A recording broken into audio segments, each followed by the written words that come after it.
Having been a single mom of 2 kids here in this community myself, you know, even with a college degree and other opportunities that I could have pursued, I chose to be a house cleaner for years because that was one of the ways that I wouldn't have to find childcare for them, that they could come with me and we could sort of be together doing that. Based on where I lived in Sonoma County and then in New Jersey, I'd thought that, well, I'm pregnant, and so now I'll get on a wait list for an infant care center, and then by the end of my maternity leave, over a year from now, then there will be room for my infant. And then I just, through that experience, found out that that's not how it works here. There are very few infant care centers, and they are impacted and the wait lists are years long. So providers, centers, and family child care homes can only take a number of infants in their programs to be able to provide quality care for them. So I know that that's one of the challenges that we see from parents. It's finding programs that have openings. And so many families that call me and are getting ready to go back to work or thinking of even conceiving children. I even get those phone calls.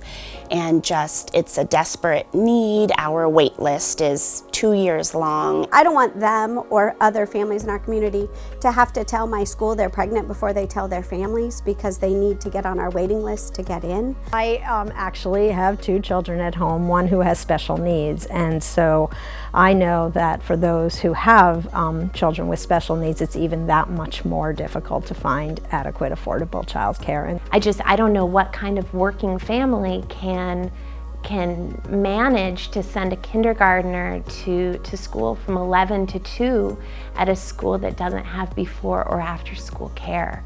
I feel like I deserve to have a job that's looked at in a esteemed way, and right now with the way early childhood educators are being looked at, it's not in that light, and I think that that's wrong. We also have to make it a livable wage. We are not just child care, we are child care educators, and so it's a profession, and we need to raise that bar so people can make a living in this, taking care of our most vulnerable, but also our hope and our future. This is what we are creating and being a part of in this early stage. The main question I get from employees when they come back from having kids is, I'm really struggling to find childcare, and I might need to have a flexible schedule because I don't have anything lined up yet. And that is just something I wish as more employers could just meet the need of their employees by providing, you know, hey, go here, we have dedicated spots, or, you know, hey, we have an iFixit sponsored childcare. That would be such a gift we could give to our employees, and it would take the guesswork out of it. It would take the stress off new parents because they're already dealing with so much. I think recruitment and retention, these are, this is what I work with every day as human resources. If people can't come to work because they don't have a place to put their child, that affects the economy, that affects that employer, that affects their success, and then it affects the employee as well. Some of my friends that have young kids are really struggling. If they can even find childcare, which there's that huge deficit in and of itself, and even if they can find it, it's oftentimes so expensive that working doesn't pan out for them. And so it's a huge limiter in terms of their own economic and intellectual pursuits, and in terms of contributing to the community in a bigger way. So I feel really called to step up on this issue. My situation in the public health department, 200 some odd employees, and I would say at any given time there's a handful that are pregnant and stressing about what they're going to do in terms of coming back to work or wanting part-time status, or scrambling really to find childcare. And these are full-time, reasonably well-paid professionals. So I can only imagine if they're encountering that kind of hardship, what it is for people with lesser incomes and perhaps without a partner. So it's a really big deal that we struggle with all the time.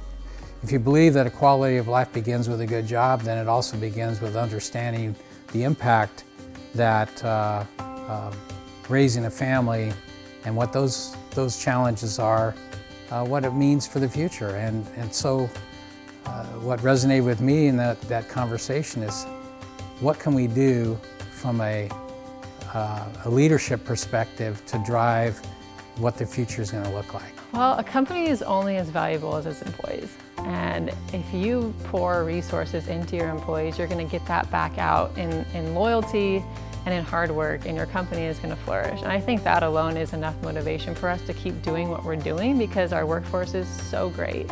I really honor that this struggle has been going on from, I'm sure, the beginning of this community in many ways. And I'm excited to hear people organize and sort of a galvanized voice happening to really pursue policies to make a change on this issue. I think a benefit to the community because I feel like we're a model for other businesses that it is not an easy road, and I wouldn't tell anybody it was, but it is possible.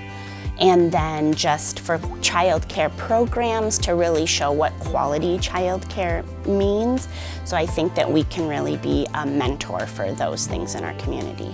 You know, a budget is an expression of values. Policies are expression of values, and we need to create the momentum and the movement to make sure that the community of San Luis Obispo's budget and policies include the value of creating affordable and accessible childcare for all. Locally, whatever can be done by organizations, by county government, by benefactors to really elevate the conversation and sustain it with putting money where our mouths are is ultimately, I think, going to be one of the only ways we really resolve having sufficient affordable childcare.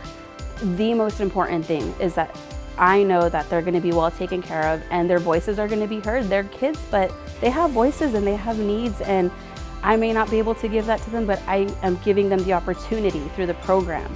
As a parent, like, I'm able to do that. So I feel good as a parent being able to do that for them, even though I personally can't do that. Everyone is thinking about children first. That matters. Whether or not they are directly involved, meaning they are the ones that are building the schools or building the facilities, but there might be the ones that are even thinking about the permitting process. That, I hope, it is at the forefront of their mind and just thinking, how are we supporting children? How are we supporting families? The excitement within our community and our state and San Luis County that we're going to maybe have to evolve again. And so, as frightening as that can be, it also creates a hope and an anticipation and excitement to be doing what you do. You do it because you love it, and if you love it, you're going to find a way to keep doing it.